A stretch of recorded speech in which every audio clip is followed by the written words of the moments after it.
Our first person who will be giving a lightning talk to wrap up our morning is Carolyn, but her talk is titled Big Data Visualization, Transforming Perspectives Through Digital Activism.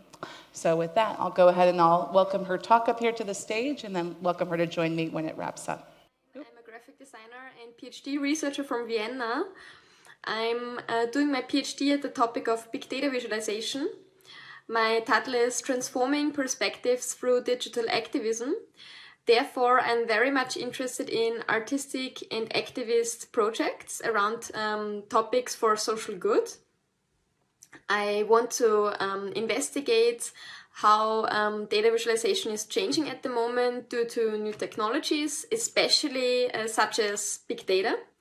And I'm right now researching how big data is changing our forms of representation, discourse, and interaction.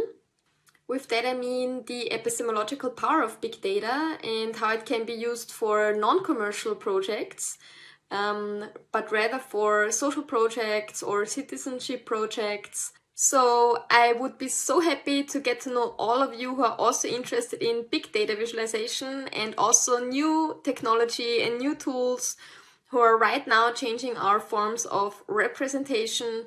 And wherever you see me, just reach out, say hello, and we can connect and talk more about practical experiences, but also theory, because I'm coming from academia.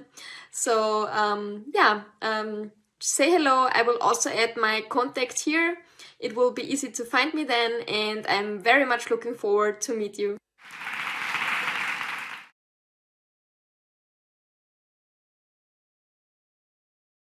A quick question. What would you define data activism?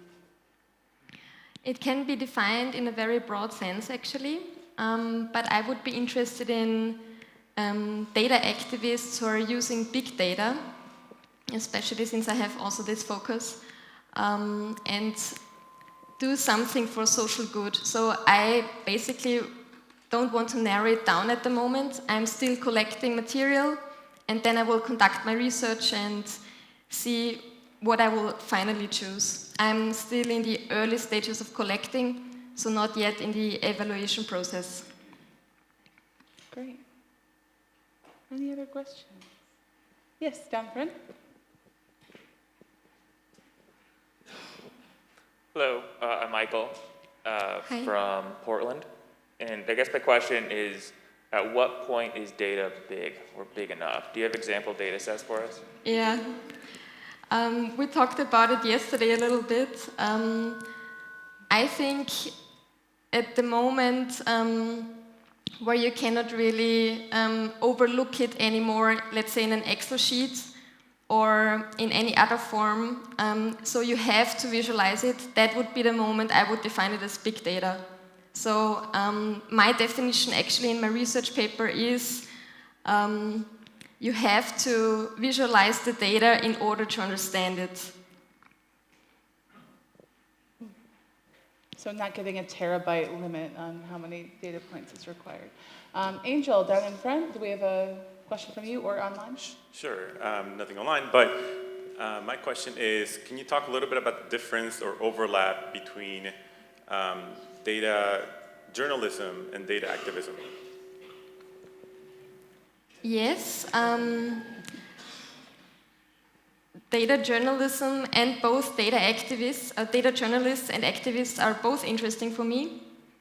I think it was a little difficult to compress everything in a short lightning talk that I'm actually researching on. But I have one part would be the big data part and the technology lying behind there, because the technology and especially the changing technology is one part I want to investigate. That part is also so much in flux. It's still not yet investigated fully, and it will also change. And then the activism part, it goes together also with the technology. So I think data journalists, they have roles that are actually at the pulse of our time. So they can overlook certain topics and then they can also communicate it to a broader audience, and therefore they can also maybe create more change. But it can also be something else. It can be a data activist who is doing something in a local community, who is talking with people in the community, who tries to collect data there and then change something in the community or in the neighborhood, let's say. Great. All right, thank you so much, Caroline, for being part of it. Thank you.